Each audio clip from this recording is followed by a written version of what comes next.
একদিনে শীতের ছুটিতে কোথায় যাবে ভাবছো? তাহলে তোমরা অবশ্যই ঘুরে দেখে নিতে পারো ভারতের সবথেকে বড় পার্ক বা উদ্যান, যা সিটি অফ জয় কলকাতাতে অবস্থিত।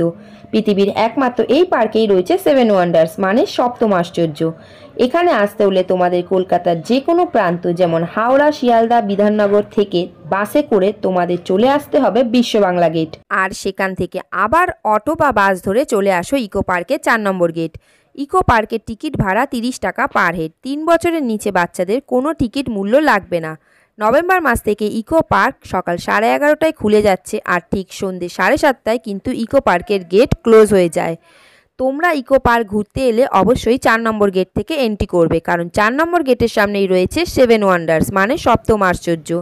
আর এই সপ্তম আশ্চর্য দেখতে হলে তোমাদের আলাদা করে আবার 30 টাকা টিকিট কাটতে হবে।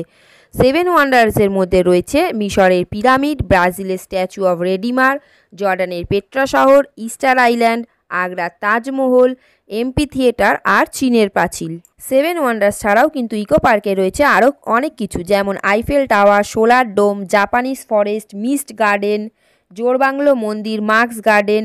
এছাড়াও ইকো পার্কের মধ্যেই তোমরা অনেক রকম ওয়াটার অ্যাক্টিভিটি করতে পারবে, যেমন paddle boarding, shikara, water roller, রয়েছে সাইকেলিং এবং টয় ট্রেন করে পুরো ইকো পার্ক ঘুরে দেখার সুযোগ।